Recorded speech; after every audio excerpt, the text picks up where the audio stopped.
Hello everyone, welcome to another episode of the Clean Tech Pod. I am Adanze Okoro. In today's episode, we'll be exploring how the startups of the Ecofintech Accelerator Program have moved forward with their endeavors and how these startups align with the mission of the Ecofintech Accelerator, the milestones that these startups have achieved, the invaluable lessons they learned throughout the program, from refining business models to partnerships forged. We're going to be hearing firsthand from a participant or ex-participant and now a winner of the Ecofintech Accelerator Program as he shares with us how this program has helped him scale up his business and helped him innovate generally. In this episode, we'll be speaking with and hearing from Mubarak Abdullahi. Welcome to the Clean Tech Pod episode, Mubarak. Thank you, Adan. It's a pleasure to be on. Thank you very much. Can you introduce yourself to us and tell us about your startup? Sure. So my name is Mubarak, like you rightly said. I'm a chemical engineer by training. So I used to work in the oil and gas sector, where I spent about close to a decade working in projects from upstream projects, downstream projects. And then I made the transition to the clean energy space. Beautiful. Where I founded H2 Source Energy. H2 Source Energy. So can you tell us a little bit more about H2 Source Energy? What on the street is you're into clean cooking? Sure. So we're actually a project development company. Okay. So we develop all sorts of green infrastructure projects. But the project we're working on currently right now is a clean cooking initiative with bioethanol. So we're seeking to make bioethanol affordable, accessible, and available for it to become more ubiquitous as a source of clean cooking. Beautiful. How has it been so far? Well, to give a bit of context, so yes. Currently we have about 30 million households that use dirty cooking fuels such as charcoal, kerosene, and firewood, right? And these dirty cooking sources obviously leads to health challenges, which disproportionately affects women, right? And we also have deforestation rates of almost 350,000 hectares annually, right? So what we've been trying to do basically is scale up the different clean cooking technologies that exist, particularly bioethanol. Beautiful, beautiful.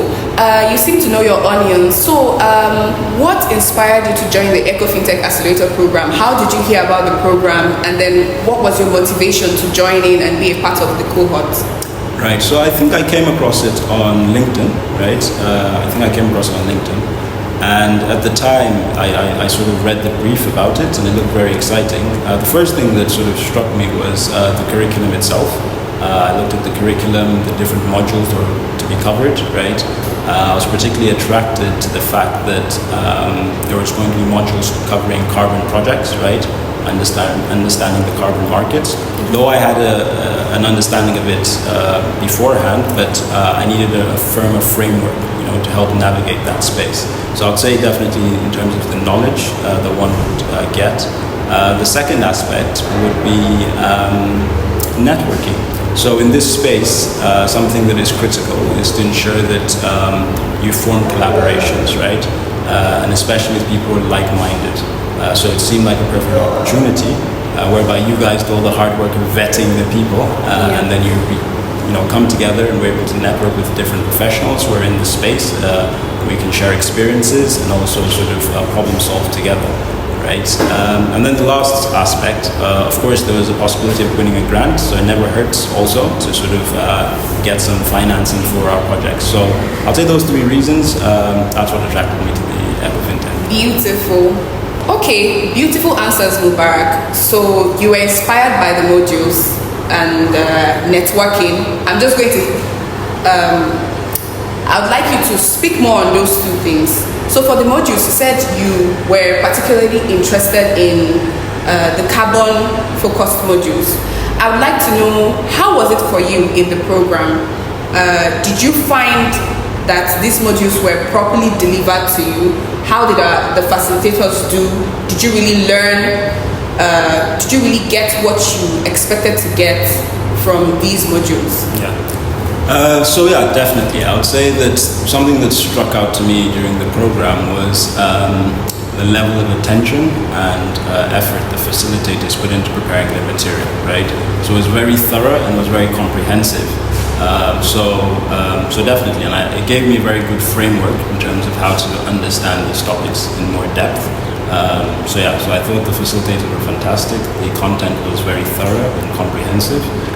So it certainly helped. And after the program, like I said, we're developing this as a carbon project as well.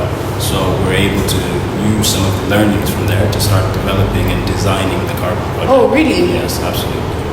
I'm so happy to hear that. And then on to the next thing, the networking. How was it with the other participants in the program? Did you get to meet like-minded persons? Did you get to really network in the course of the program? I reckon you didn't come for the event closeout. Right. So how was it for you, seeing as this was a virtually delivered program? So were you able to network? What strategies did you employ? How? I'm really... I would like to hear more about that. Right. So like you said, it was a virtual sort of engagement. Yes. But notwithstanding, the modules, and we were present for most of the modules, right? And we did have lots of interactive sessions, right? Yes. So there was always an opportunity to actually speak with other participants, right? So you get to learn about them. So for example, I recall there was a gentleman who was also part of the cohort who had actually been through getting his project to be certified, right, as a carbon project, right? And listening to his own experiences was actually very, very insightful, right? Because here you're listening to someone who's gone through the process. Yes. He was able to share with the group sort of the pitfalls that he went through, the challenges, the advice that he would give. So definitely. So I think was this in session, or you people connected even outside of the virtual platform? Yeah, so it was a mixture of both. Yeah, beautiful. Yeah, Great. So great. we're able to, lots of the people from the platform, we were able to connect via LinkedIn. There were connections, and we all, all work in different sectors. But yeah, definitely able to collaborate. Exciting. And obviously, for the third reason why you joined, even though it wasn't something you were certain about, you ended up winning the grant money. How did you feel when you got the email that you had been selected as winner? Yeah, Did you see yourself? It was a bonus. To be honest, I like I said, for me, I just saw it as a bonus. You have nothing to lose, right? Beautiful. But with the knowledge and the sort of networks formed, that's a foundation itself to be able to sort of develop further. So so I saw that as a bonus, but a welcome bonus nonetheless. Okay, so what are your plans for growth and expansion now that you've successfully completed the program and now that you've been empowered to continue with what you've already started? Right. So, like I mentioned at the top of the program, so what we're looking to do is to make bioethanol affordable, available, and accessible, right? Now, there are various challenges that currently exist in the ecosystem that prevent it from becoming ubiquitous, right? Now, one of the biggest barriers, and I say this about clean tech generally, right, is the green premium, right? So when we're in this space, our solutions are only going to gain traction if they're affordable and at the right price points for the target audience, right? So one of the barriers that we currently have in terms of affordability in this space comes twofold.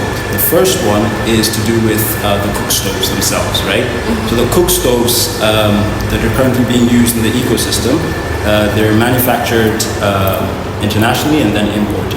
So by the time they come in here, you have cook stoves going for about maybe 35,000 naira, 40,000 naira, right? And that prevents, it's a big barrier for people being able to adopt the solution because you need the cook stove to be able to use, obviously, the fuel.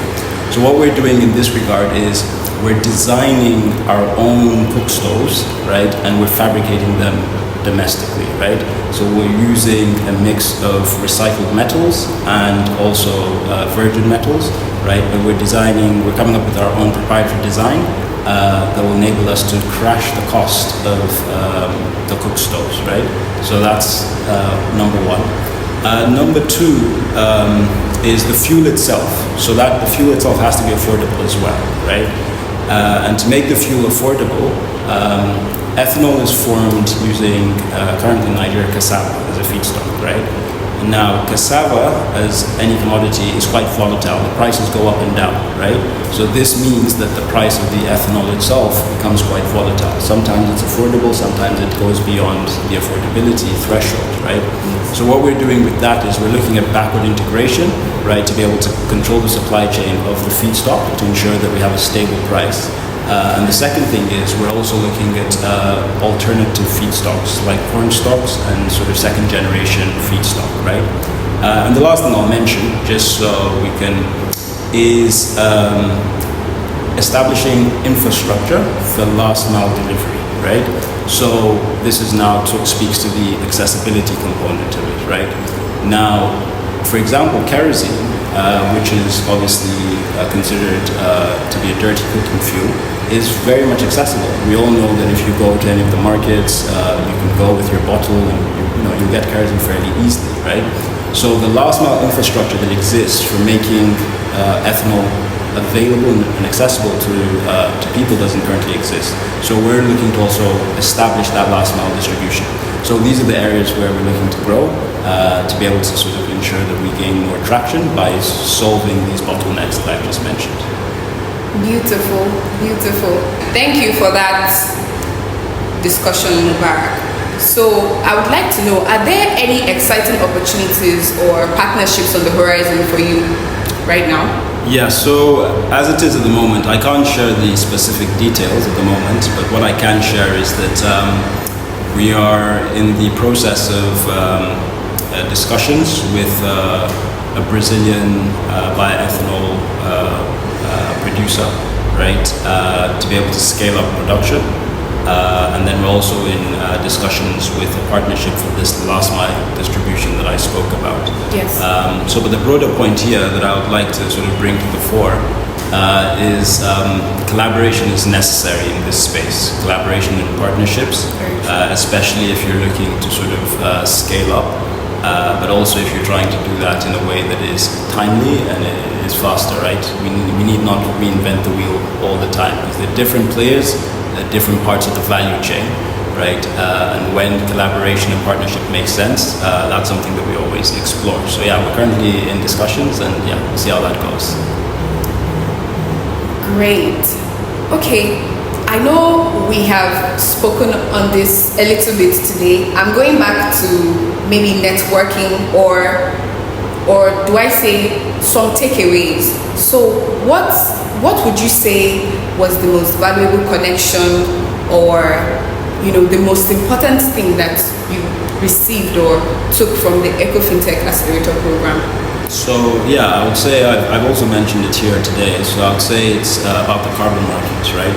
And why that's important is because developing a carbon project is, I would say, critical for the sustainability of green infrastructure projects, primarily because of the affordability piece, right? So if you're able to get carbon credits, then you're able to make your product more affordable, right?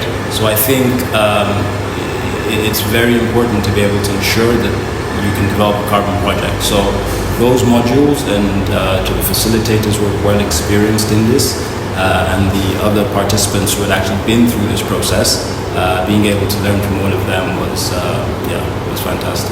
Okay, so what was this, or was the Ecofintech Accelerator Program your first accelerator program ever? By your first, I mean specifically for the H2 source company. This is the first accelerator you participated in? Yeah, I mean, like I said, I've seen others around, and usually when I look at their content, it's usually things that I think I already maybe know about, or the value add isn't entirely clear.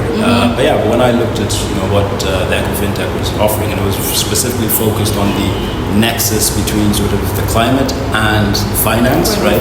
Which is where the big bottleneck is, right? Yes. So it has a very clear, very niche sort of focus. And that's where the bottleneck really is. So for me, so I was like, this would be a good program to join, and it turned out to be worth it. Yeah. Thank you. Are there specific skills or knowledge areas where you feel that the Ecofintech Accelerator Program has or had helped you improve, especially seeing as this is your first? So I'd like you to speak on how it might have. So at the beginning of the conversation, you had said that you wanted to brush up on. So it wasn't like you didn't have any knowledge at all. So are there specific areas or any other areas outside of the carbon markets that the Ecofintech Accelerator Program had helped you gain more knowledge on?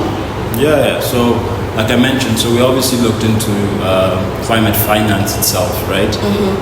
Various forms of climate finance, which ones would be most suitable for a project depending on the stage, right?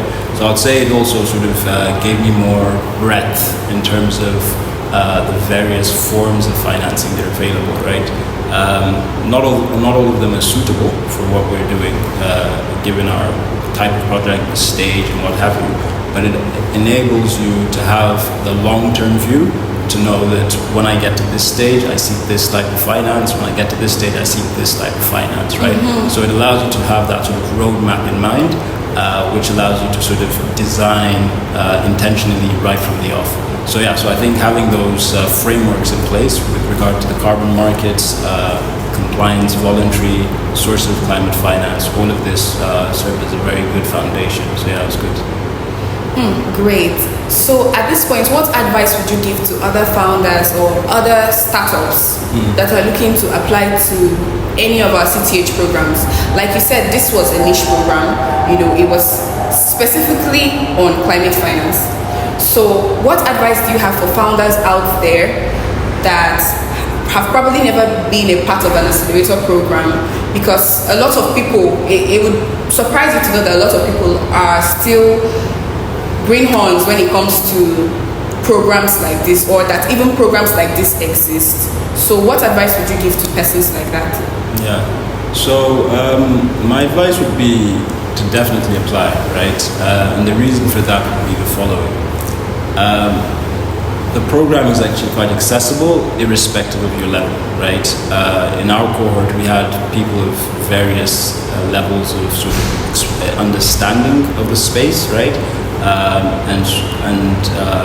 From people who are beginners, right, to people who are more experienced, like the other gentleman that I told you, and everyone in between. Yes. So I think, so it does a very good job of being able to speak to everyone simultaneously. Yes. So certainly I would say that they should apply. The knowledge that will be gained will be an invaluable resource. The networks you'll make and the connections you'll form with the facilitators. And again, back to the facilitators, a point that I think I should mention also is that there was good caliber facilitators. That's another thing I think that stood out to me, right? It wasn't sort of an ad hoc program whereby people are just trying to make up things and then they present slides, right? These were actually experienced people who were actually sharing their knowledge. So being able to sit through that for an hour, right, probably saves you months of trying to do it by yourself. So I'd say definitely they should apply and benefit from the different resources. I like that you noticed how we took our time to prepare this program and how at any point anybody was in their business, they were carried along. Beautiful, beautiful. And for a virtual program, I really like this feedback. Okay, so in conclusion, how can our listeners, you've spoken to the founders now, so how can our listeners learn more about your startup and stay up to date with the impactful work that you're doing at H2 Source Energy? The best place to connect with us right now is on LinkedIn. The website is under development, so that will be up fairly soon. But the best place for now is LinkedIn, and then soon after will be the website, which is h2source.ng. So that will be the best place. Simple conversation, Mubarak. Seeing as this is your very first, I didn't know that, and it's exciting to learn that CTH has given you your first accelerator program. So how did you like it? How do you feel about this program? Is it a I recommend sort of program for you? What stood out for you in the delivery of the program? From the training phase to the networking aspect to having to pitch. So it's something I would definitely recommend. So of course I've spoken about the facilitators themselves and how good the content was, but also I must give credit to you guys yourself, right, for actually organizing the whole thing. I thought the organization was very professional, right, in terms of the way you communicated with the participants. Everything was very clear from the outset, right, and then just coordinating in terms of the logistics, in terms of ensuring that we got all the materials at the right time, and all of that, which can be very difficult to do, especially when you're dealing with, I think there was about over 50 of us, right? Yes. So which can be very difficult. So I thought it was very well coordinated, the communication was good. So definitely credit to yourself and your team for doing that. Thank you very much. I'm sure the Ecofintech team will be glad to hear. This is what Clean Technology Hub is all about. We make sure that we deliver and then we give an excellent work. Here, I would like to know, do you go back to those materials? Because I know that at the end of classes, you get the materials, you get the recordings of the sessions. How did you like that? Was that really helpful for you? Was it something that you go back to refresh your memory? How did it help you? The case studies and everything? Yeah, absolutely. I still refer back to some of the slides. Because like I said, for me, prior to coming in, I had sort of a knowledge of these things generally, but not the right framework, right? And now the modules and the facilitators were able to give a very clear framework in terms of how all the pieces sort of connect with each other. So definitely I still refer back to them, and then obviously I use that to then go deeper into what we learned. But it's definitely a valuable resource to have and always refer back to. Yes, so on the side, do you think the skills and the knowledge you've gained from this project has put you in a place where you are also able to teach other people? So do you think you learn things that you can transfer to other people and absolutely say that you have knowledge of now? Yeah, so I think of course knowledge comes in two forms, right? You have what you sort of acquire when someone is teaching you, and then you have the one where you actually put it into practice yourself, right? Yes. So I think from listening to the lectures, but at the same time experience of trying to implement these things, I can definitely share experiences with that, good and bad. You can definitely, or you will. Because another aspect of these things is to also make sure that you're an ambassador for climate, and in this case, climate finance. So it would really be pleasant to know that you can share with people on the outside about what you've learned, what you know, create awareness, because you're an ambassador now, with this money and everything. Whether I like it or not, yes. Whether you like it or I'm not. an ambassador. So that was why that question was important. Definitely, of course, yeah. If I come across anyone in this space, I definitely, share what I have with them, especially around the carbon markets, because that's an important component to making things economically viable. So definitely. Yes, so speaking of being an advocate again and seeing you're into the clean cooking space as well, some of the persons that would be coming for your product might be not so literate. I'm looking for how to put this. So how do you intend to market these products to them and convince them to switch from kerosene that you had mentioned earlier to the alternative that you're providing now? So to be honest, for the consumer, especially the sort of consumer we're trying to convert, the biggest factor for them is cost, right? I'm curious to know if there will be some sort of education. And that was why I spoke about their literacy level. So once you have that down, right, then they're open. Or if the margin isn't too big, right, then they're open to sort of, a lot of. So your strategy is to make it a bit cheaper than what they're used to. It has to be comparable. It has to be either the same level or cheaper, right? Because of course, given our socioeconomic conditions, and I say this because that's the reality on the ground. If you're offering, people aren't willing to pay the green premium just yet, right? Yes. But of course, in addition to, as we're supplying it, we're letting them know the benefits in terms of the deforestation, in terms of the health implications. So you don't need to convince them about the health implications. they all know about the smoke. You'll be surprised that they don't know. You'll be surprised that they don't know about that. One thing we found is that they like, because it's clean, right? It doesn't give off, smoke. Beautiful. So I wanted to know if there would be... When they're cooking, because they can cook indoors now with this, right? Whereas if you're using charcoal or firewood, generally you have to be outdoors, right? So it gives them that convenience of not having to go outdoors, right? And having to inhale all the smoke. So they definitely, all that resonates with them, right? But it has to come at the right price point still for them to be able to adopt it. But certainly they understand that it obviously has benefits to their health and to the environment. They understand, or you would make them understand? Yeah, once we sort of start to communicate with them, I find that they're quite receptive to the message. Okay, right? You've started this communication already so with your target audience? Yeah, absolutely. Okay. But like I said, it still comes back to the cost, right? So as much as you talk about these other things, if you can sort out the cost component of it, they're more willing to listen, right? But if the cost component isn't in the range that is acceptable to them, you're not going to get their attention, right? I agree. That's the point. I agree. Good strategy. Well done. Good job what you're doing, and we're so proud of you, and we hope that you keep expanding and scaling your business and keep being an ambassador for the Ecofintech Accelerator Program and for Clean Technology Hub as a whole. Well done. Thank you very much for having me, Adans. It's been a pleasure. And I also commend you guys for the good work that you do here. And I think we'll definitely have lots to do in the future. Thank you very much. Thank you. So this program was actually sponsored by the African Climate Foundation. Okay. Do you have, do you have anything to say about ACF? Yes, I'm familiar with ACF. Definitely. I've seen the various initiatives that they've done. Great.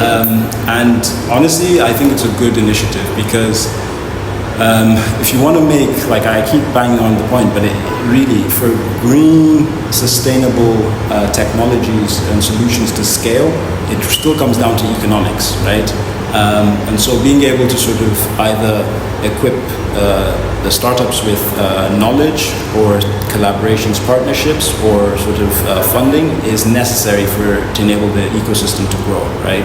And we must also have that mindset of attempting, and then if mistakes are made, we learn from the mistakes, we iterate, and then we attempt again, right? That's the only way that the ecosystem will get stronger. So I think African Climate Foundation deserve a lot of credit as well for partnering with you guys and being able to put these sort of programs, make them available for everyone. So shout out to ACF as well. Thank you so much, Mubarak. And thank you again for joining us, our wonderful listeners. Thank you for tuning in. Be sure to follow us on